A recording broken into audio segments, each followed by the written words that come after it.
Band News informa. Tudo sobre atividade física, exercícios, cuidados, treinos, equipamentos, alimentação e saúde. Band News informa. Com Camila Hirsch e Bruna Baroni.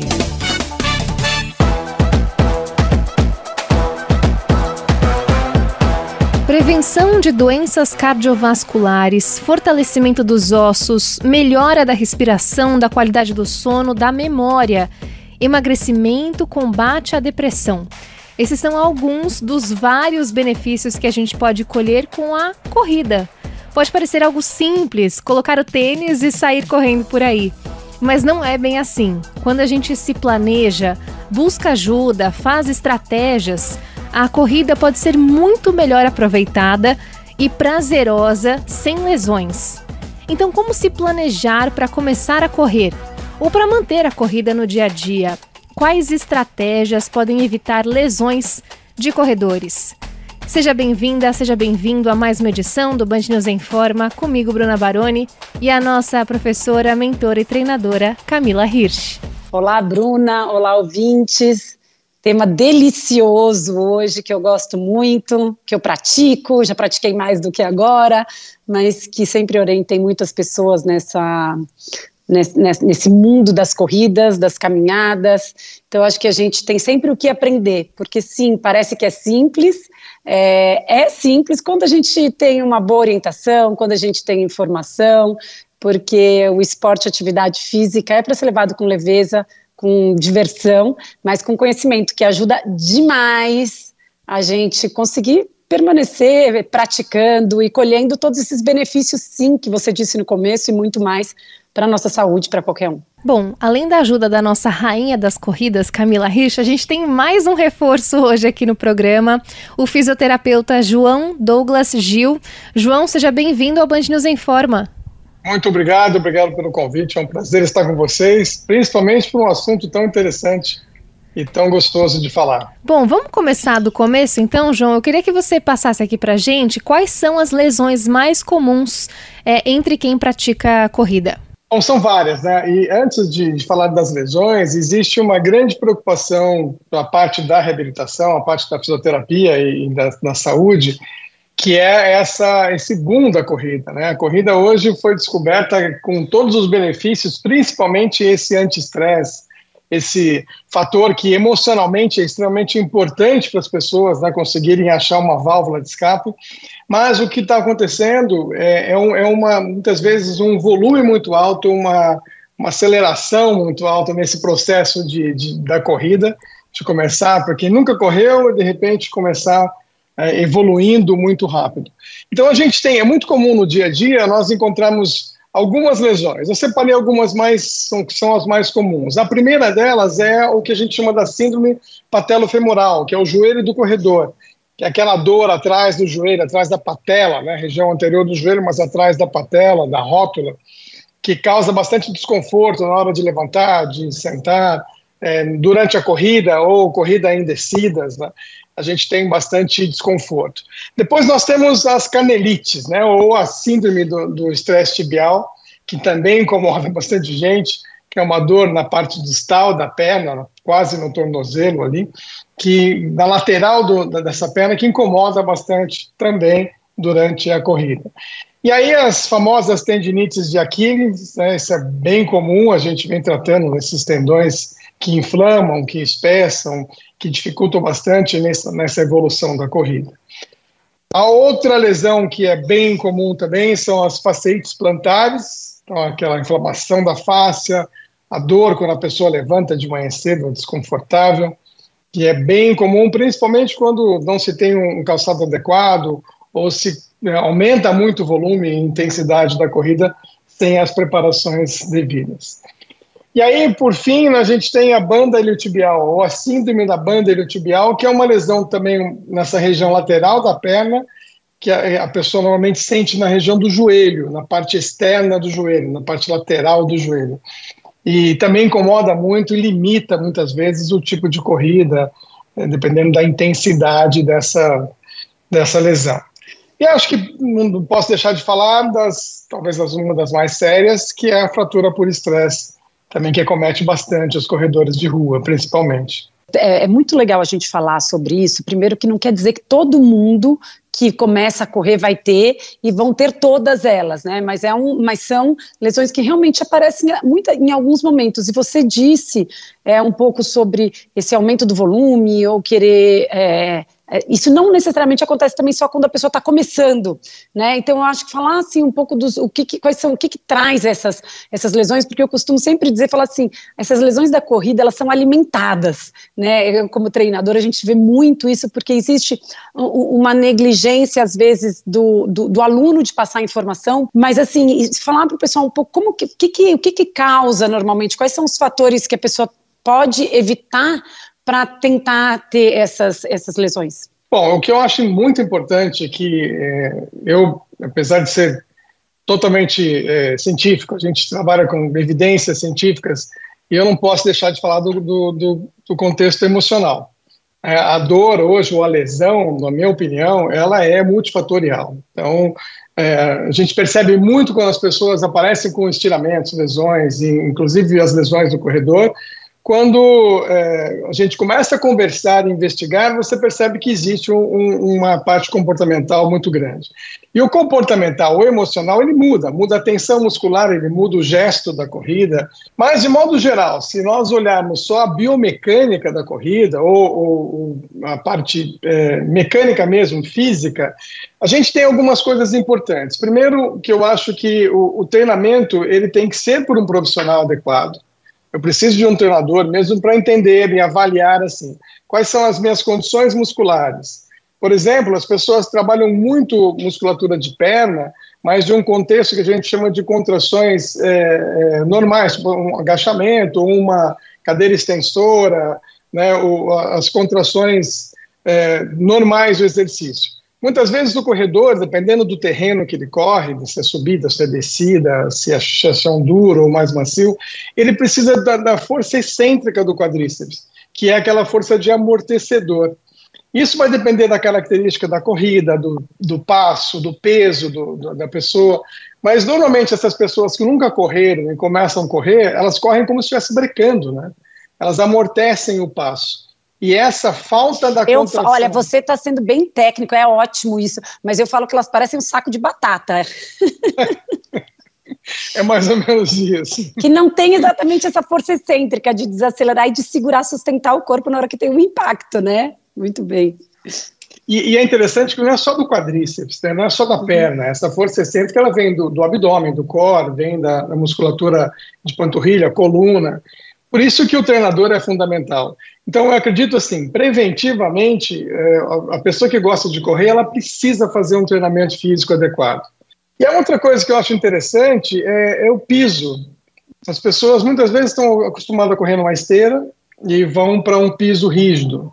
Muitas vezes o piso, uma rua que tem inclinação, e ela corre alguns quilômetros com uma inclinação para o lado direito, né, para o lado interno ou externo, enfim, direito ou esquerdo, que pode gerar tensões importantes nessa pisada, principalmente se ele tiver uma musculatura fraca da sola dos pés, ou aquela característica do pé chato, ou um arco, né, muito grande do pé.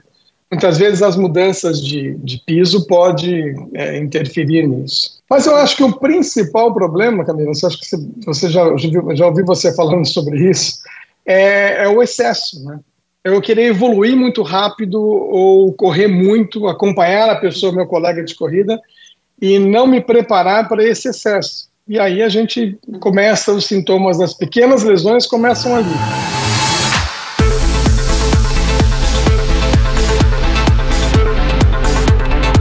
Imagine atravessar desertos a pé, correndo. Essa é uma realidade para o ultramaratonista brasileiro Carlos Dias, que vai lançar uma biografia. O João Pedro Lima conta mais pra gente.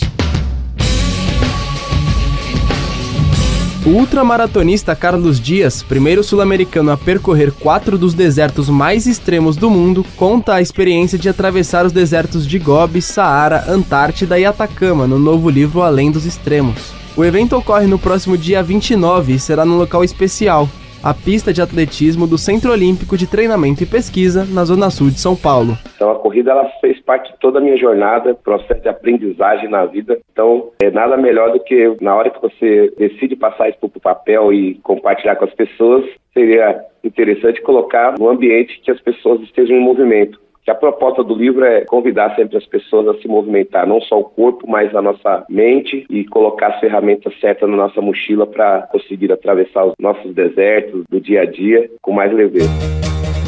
Carlos Dias é atleta desde os 20 anos e já correu o Brasil inteiro em menos de um ano. O livro vai permitir ao leitor mergulhar nos desafios da vida de um ultramaratonista. Uma prova de 250 quilômetros para ser completada em 7 dias, no modo de autossuficiência, com mochila nas costas. Cada atleta tem que saber gerenciar o que tem na mochila, então você não pode receber ajuda externa. Você avança uma média de uma maratona por dia. Então esses 4 desertos foi o deserto de Gobi, o mais úmido, o deserto do Saara, o mais quente, o deserto da Antártida, o mais frio, né, e o Atacama. Esses 4 desertos foram bem difíceis e eu aprendi muito com cada um deles.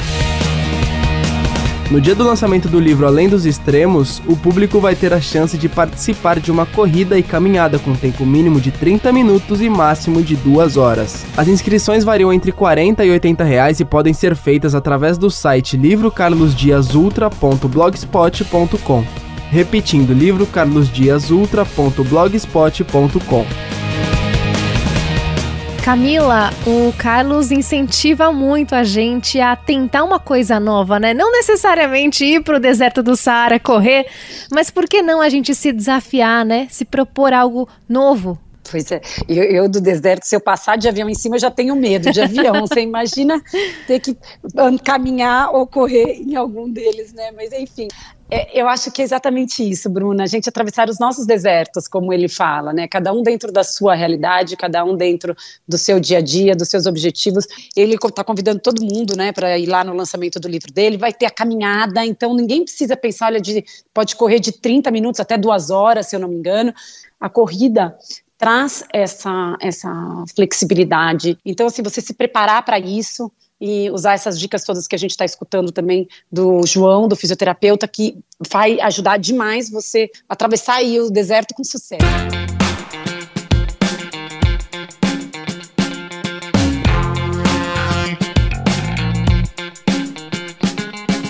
Se lesionar na corrida não é incomum, mas há jeitos de prevenir.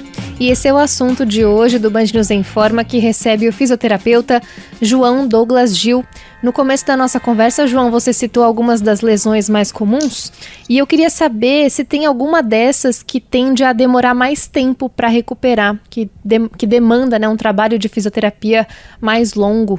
Normalmente as tendinopatias são lesões demoradas, porque às vezes o corredor não tem a paciência de adaptar o treino, diminuir a intensidade ou mesmo mudar um pouco a atividade para conseguir recuperar essas inflamações dos tendões.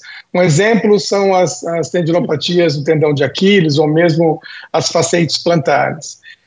Se a pessoa tiver condições, ela não precisa parar de treinar. Ela pode fazer uma corrida, por exemplo, na piscina, com colete, sem pisar no chão, fazer o mesmo movimento, mas eu tirei um pouco a sobrecarga daquele tendão. Enquanto isso, a gente recupera na reabilitação, na fisioterapia.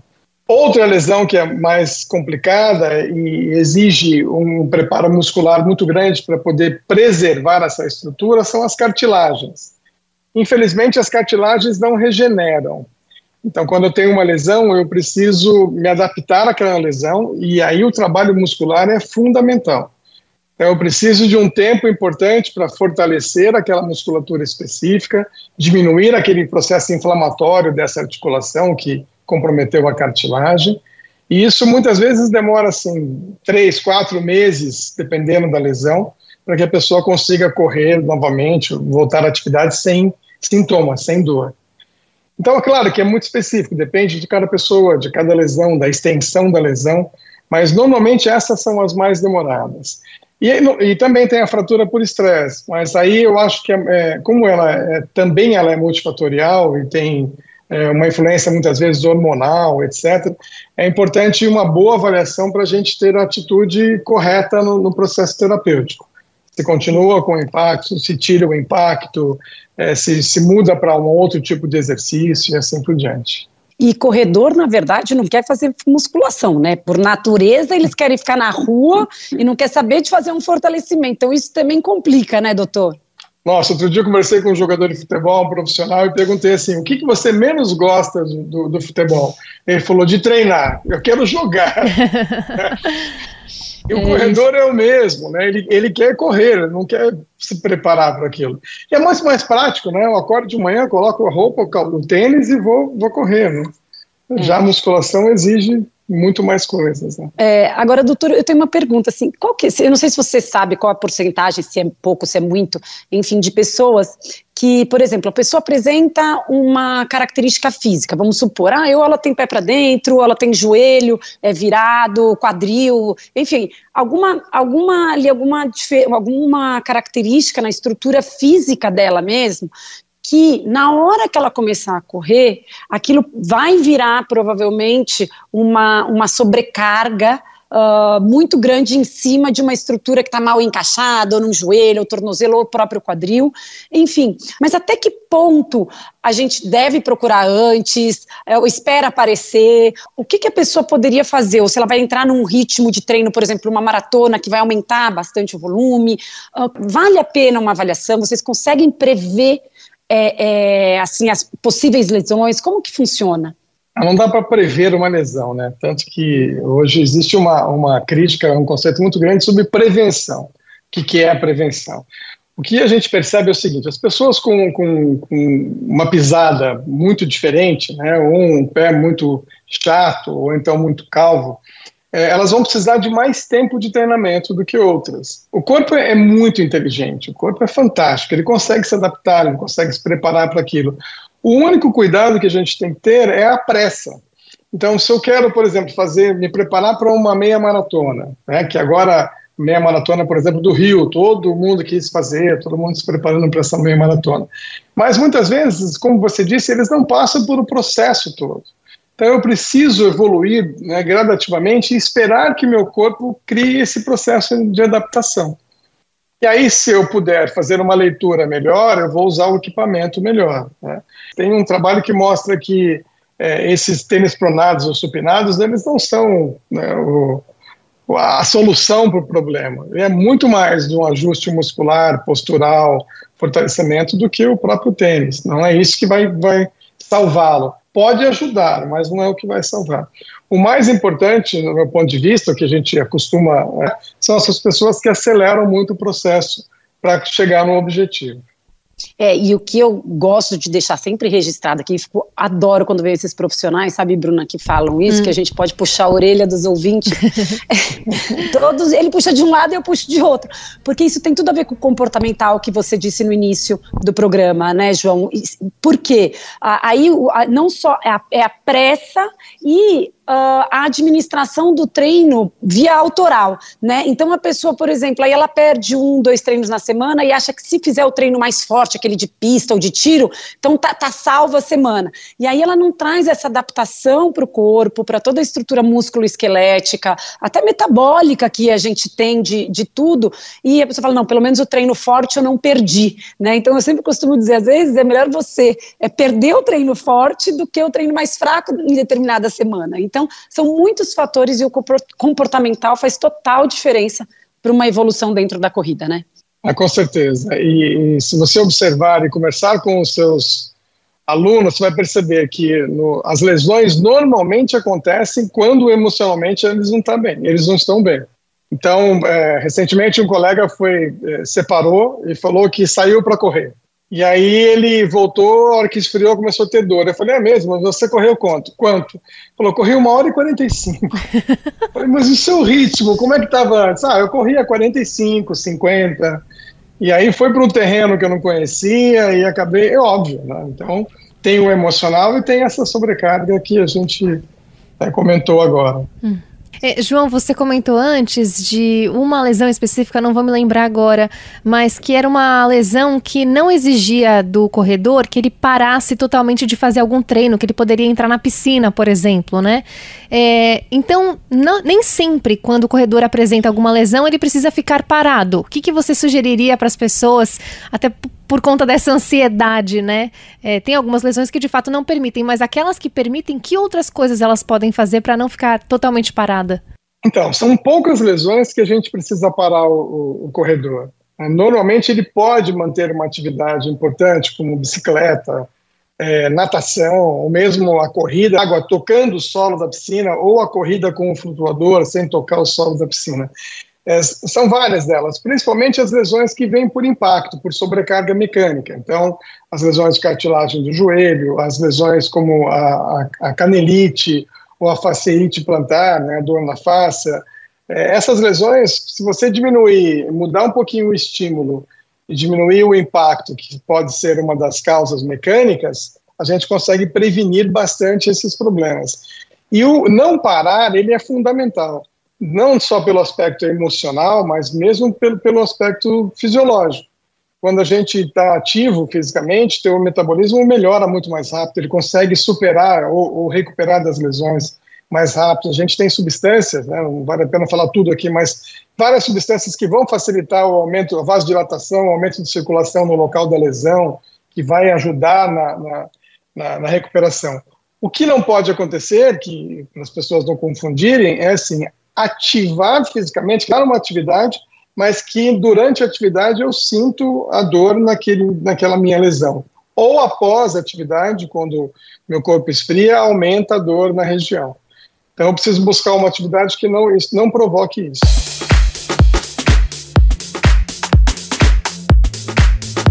Oi, Informers, lesões na corrida. Esse é o assunto de hoje do Band News em Forma, que está recebendo o fisioterapeuta João Douglas Gil. Camila Risch, com você. João, e assim, tem algumas dicas que você possa dar para as pessoas para elas se cuidarem, os corredores mesmos, ou no pós-treino, ou no pré-treino, que pode entrar a gente, né, você falou um pouco que a prevenção ela é bem delicada também, porque é muito individual, mas que a pessoa, por exemplo, sei lá, ela sentiu ou que a musculatura ficou muito rígida, ela põe um gelo, não põe uma articulação mais sensível depois daquele treino. Tem alguma dica que a gente poderia passar para os ouvintes? Bom, tem algumas que são importantes assim, pós-exercício. Se qualquer sintoma que eu tiver de dor na articulação do tornozelo, pé, joelho, quadril, o gelo é fundamental. Então, principalmente nas primeiras horas, e se puder, antes do corpo esfriar, aí eu consigo prevenir um excesso de processo inflamatório. Lembrando que o processo inflamatório é importante, ele que ajuda a cura, mas o excesso dele prejudica. Então, o gelo após o exercício ou após a dor, e dependendo da lesão, após 72 horas, eu começo a entrar com calor. Por exemplo, na fasciite plantar. Se essa pessoa fizer calor da noite antes de dormir, é fundamental.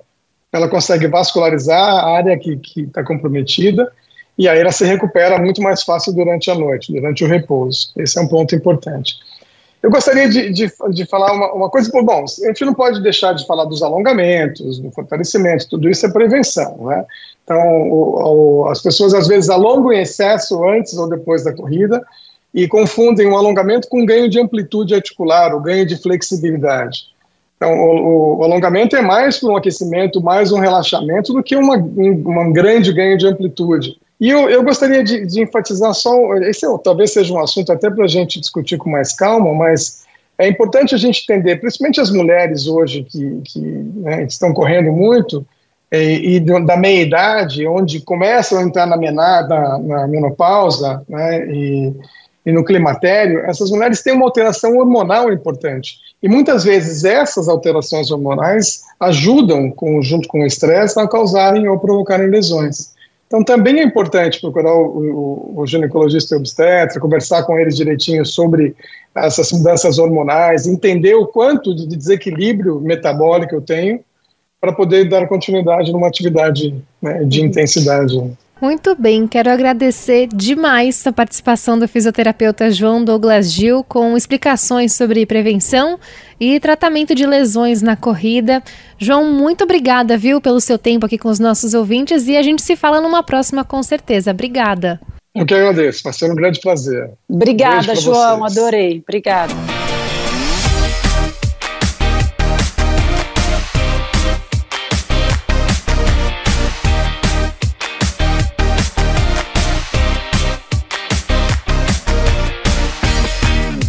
O Band News Informa tá no ar e hoje te ajudando a montar o calendário de corridas de rua que acontecem no segundo semestre deste ano.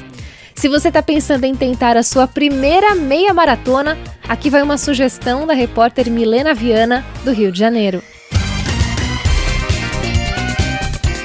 A Meia Maratona Internacional acontece no dia 18 de agosto no Rio de Janeiro. A 26ª edição do evento vai contar com circuitos de 21, 10 e 5 quilômetros. A prova de 21 quilômetros vai ter início na orla da Praia do Leblon e segue pela praia até o centro e retorna para o fim da corrida no Aterro do Flamengo. Já o circuito de 10 quilômetros começa no Aterro do Flamengo, passando pelo túnel Marcelo Alencar e voltando ao aterro. Já a largada de 5 quilômetros vai ser na Praça Arquiteto Laércio Sampaio e o fim no Aterro do Flamengo. Para se inscrever, é necessário acessar o site escom.com.br/meia do Rio/2024. A entrega do kit acontece nos dias 16 e 17 de agosto na Marina da Glória. Camila, uma pessoa que já fez 5 quilômetros, 10 quilômetros e agora vai tentar pela primeira vez uma meia maratona, o que ela vai encontrar de mais diferente nesse percurso dela de 21 quilômetros? Ai, fora a beleza, né, Bruna? Eu acho que, assim, correr ali 21 quilômetros nessa cidade, essa distância toda, à beira-mar, é muito bonita. E sabendo que é a primeira meia maratona, dê uma olhada nos postos de água, é fundamental. E a suplementação, ou com carboidratos, ou isotônicos, a gente tem que planejar sempre antes. Quem está entrando na meia maratona agora, são provas que a gente já considera um pouquinho mais longas e que o prejuízo pode ser ruim, sabe? Pode dar cãibra, ter uma sensação muito ruim no final. Então, a gente sempre vê ali no final da prova as pessoas com muito sal no corpo. Então, assim, é uma prova onde a gente tem que ficar um pouquinho atento, mas com isso, imaginando que o treinamento foi todo correto, que ela está super preparada já fisicamente para correr, né? E por que não testar uma prova à noite? Essa é a proposta da Night Run. Quem conta tudo de Curitiba é o Leonardo Gomes. Estão abertas as inscrições para a Night Run Etapa Curitiba. A renomada corrida de rua noturna propõe experiências diferentes a cada distância percorrida. Na capital paranaense serão provas de 5 e 10 quilômetros no dia 10 de agosto. O trajeto, horários de concentração e largada ainda serão definidos. O evento já passou por Rio de Janeiro, São Paulo e Recife. Além de Curitiba, vai se estender por mais 6 cidades e 2 novas etapas nas capitais carioca e paulista. Tudo sob as estrelas e o cenário que somente a noite pode proporcionar. Camila, imagina ter que aguentar a ansiedade do dia todo para a corrida que só vai começar à noite, né? Que sugestão você dá para a pessoa que vai fazer essa corrida à noite? O que ela deve fazer antes? É ficar quietinha, esperando bonitinho ou se aquece de alguma outra maneira? O que você sugere? O difícil é não almoçar, né? Final de semana a gente normalmente se permite um pouquinho mais, né? As pessoas mesmo quando fazem provas no final de semana, elas fazem a prova e tem um almoço, descansam, se premiam uma sobremesa, um chopp, comendo um pouquinho mais assim, à vontade, né? Então tem que se controlar, tem que segurar um pouquinho a onda, porque é no final do dia, mas sim, tem que dar uma descansada no dia, tem que, às vezes é diferente daquilo que normalmente os corredores estão acostumados, né, a cortar, fazer de manhã, ou no máximo um final de dia dentro da academia. Então, buraco na rua, né, ou subir e descer de uma calçada, às vezes a gente perde um pouco essa noção quando tá um pouquinho mais escuro, mas é uma prova de muito sucesso, né, uma prova onde já algumas edições em alguns lugares já tiveram, tanto que ela se repete, e o pessoal gosta o pessoal mais animado, mais baladeiro, então assim, dá para juntar os dois. O difícil mesmo é a hora que você acaba, que você tá com tanta energia, e já é à noite, né, então às vezes dá para sair comemorar depois com essa alegria toda. Agora, se você quiser aproveitar a corrida para conhecer uma cidade, a dica vem de Brasília com a repórter Maria Clara Martínez.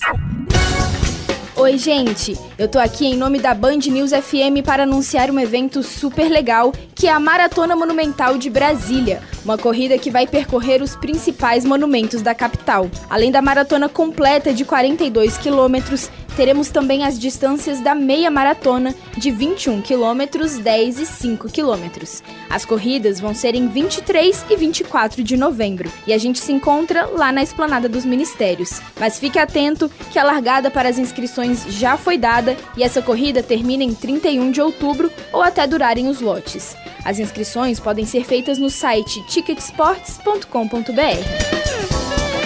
O legal dessa edição, Camila, é que ela pode englobar pessoas que estão em diferentes níveis, né? E ainda dá para turistar na cidade. Pois é, tem tanta gente que não conhece Brasília, né? Acho que assim é uma viagem muito legal para você conhecer. Maratona Monumental de Brasília, passando pelos monumentos e poder correr, e tem distâncias de 5, de 10, de 21, de 42. Então dá para montar um grupo de amigos bem diversificados, né? Você não precisa ficar só com o pessoal que faz longa distância ou só que está começando. Dá para juntar todo mundo ali da família e fazer uma viagem turística, conhecer Brasília e correr. Também tem opção de corrida para quem gosta de curtir a natureza. Da Bahia, quem traz a dica é o repórter Felipe Soares.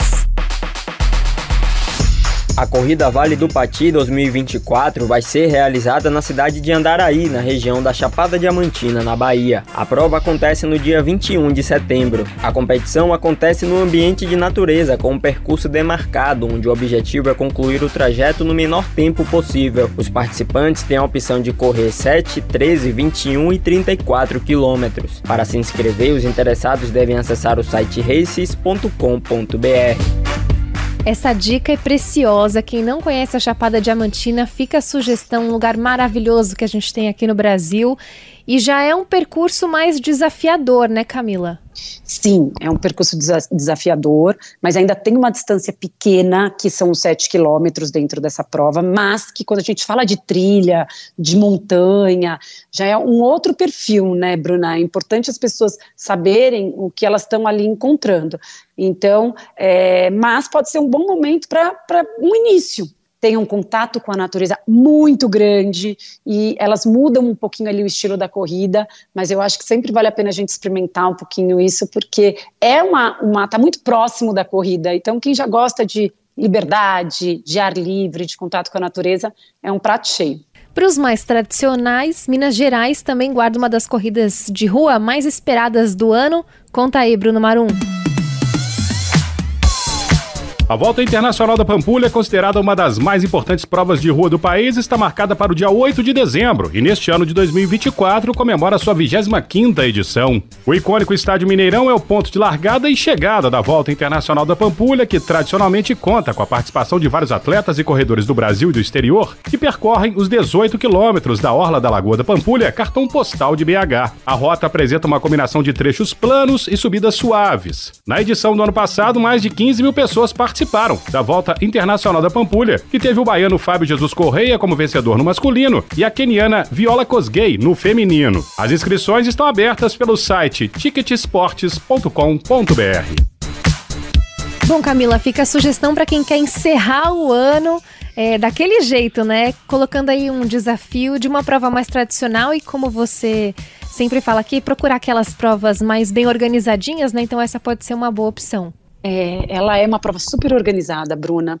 Ela acontece em dezembro, muito plana, então é uma prova muito bonita. Eu acho que a hora que a gente deseja, às vezes a pessoa fala, quero fazer, estou começando a evoluir na corrida, é no final do ano. Acho que por mais que a gente, às vezes os corredores escolhem a prova pela data, né? Então tem muitas provas que acontecem em abril, tem até provas que acontecem em setembro, outubro, mas eu acho que o final do ano, querendo ou não, é um fechamento, né, de ciclo para todo mundo. Então, e dá para você viajar, são 18 quilômetros e uma prova tradicional, 20ª, assim, que a gente tem de corrida. Então, é uma ótima oportunidade e uma ótima escolha também.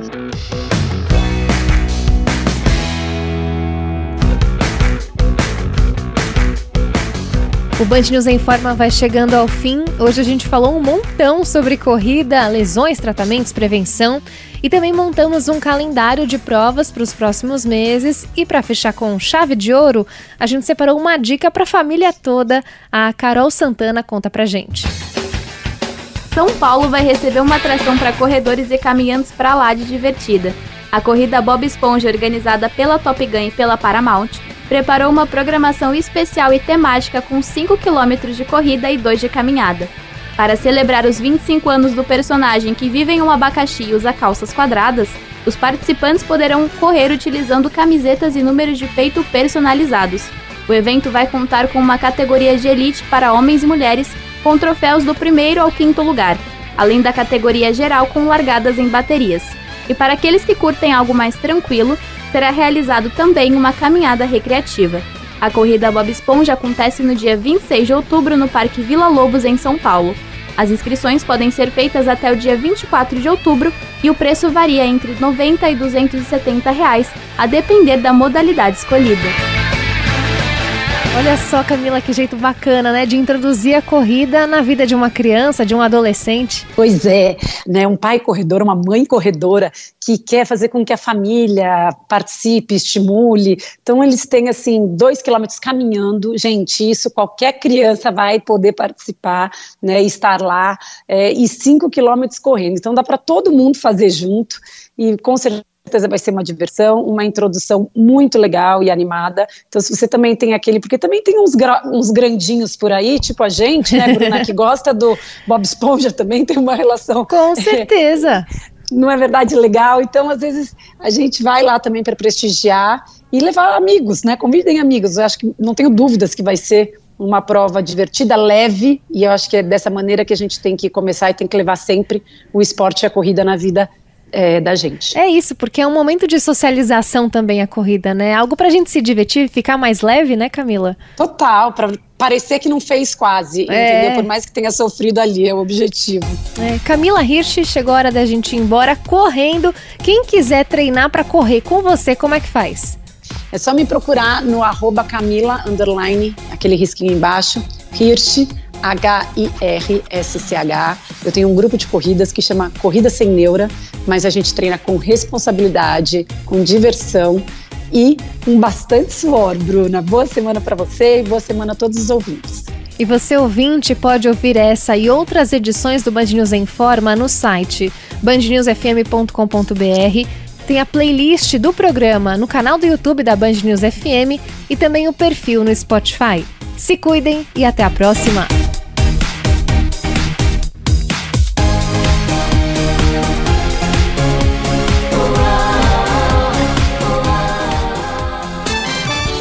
Você ouviu Band News em Forma.